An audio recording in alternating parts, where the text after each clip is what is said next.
All right, let's dive right into this explainer. Today, we're looking at a highly successful billionaire who says his extraordinary success didn't come from being some kind of innate sky-high genius. No, it came from something entirely different, figuring out exactly how to deal with his own ignorance. We are unpacking the foundational ideas of Ray Dalio. He's literally one of the most successful investors and entrepreneurs in human history, and yet his approach to life is radically accessible for all of us.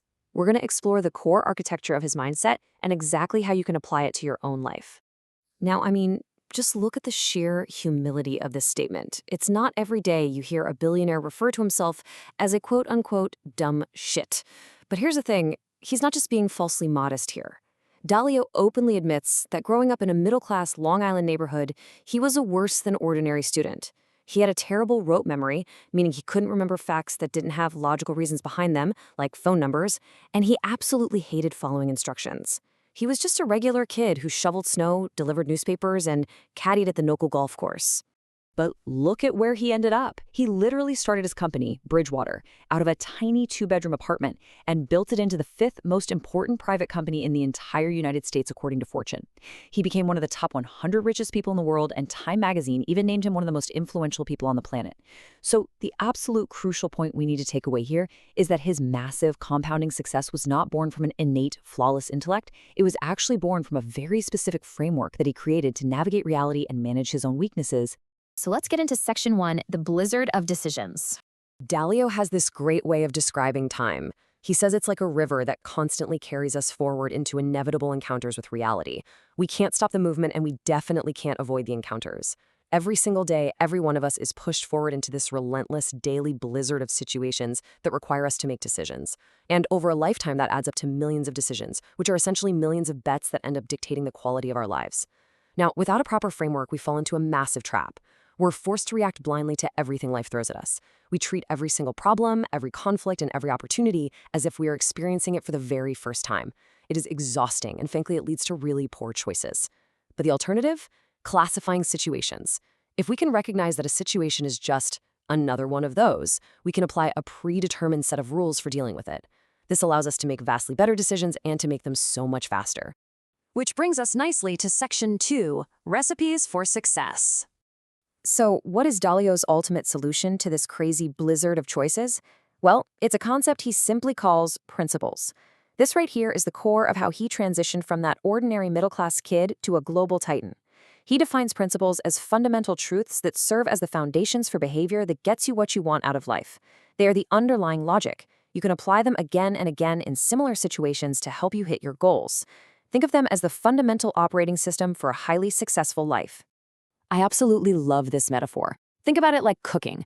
If you have the right recipe for a specific type of situation, you can consistently reproduce successful results. You don't have to reinvent the wheel or, the cake every single time you step into the kitchen. And this applies everywhere.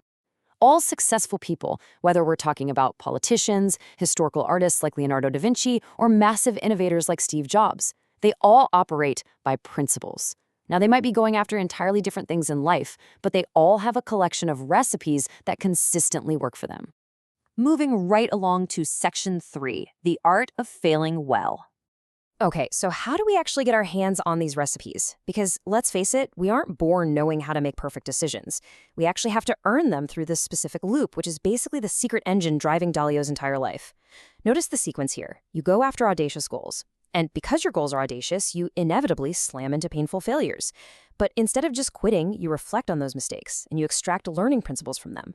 Those newly acquired principles help you improve, which then launches you toward even more audacious goals, creating this incredible, continuous upward spiral.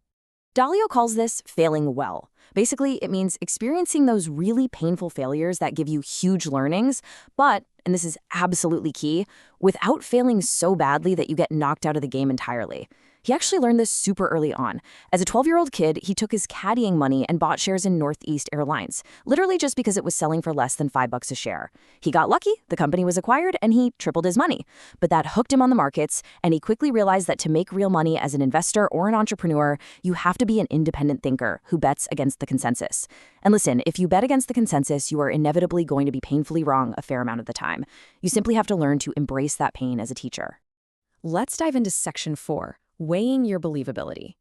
You see, experiencing all those painful mistakes actually forces a massive shift in perspective. You go from confidently saying, I know I'm right, to asking yourself, wait, how do I actually know I'm right? Knowing that he could be painfully wrong gave Dalio this deep, profound humility.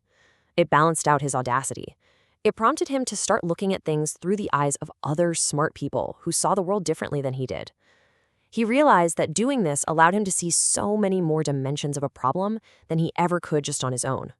He calls this making believability-weighted decisions, learning exactly how to weigh the inputs of various experts so you choose the absolute best ones, which dramatically increases your odds of actually being right.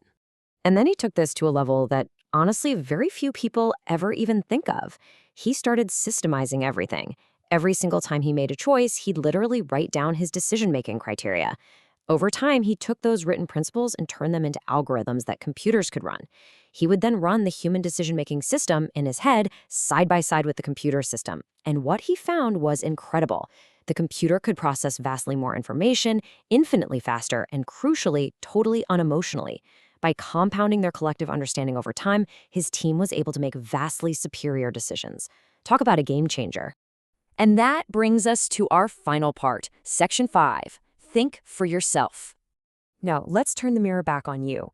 Because even though Dalio is generously sharing his life's work here, he insists on one very, very important caveat. You absolutely must not follow his principles blindly. His foundational first principle is that you have to think for yourself. So first ask yourself, what do you want? Second, what is actually true?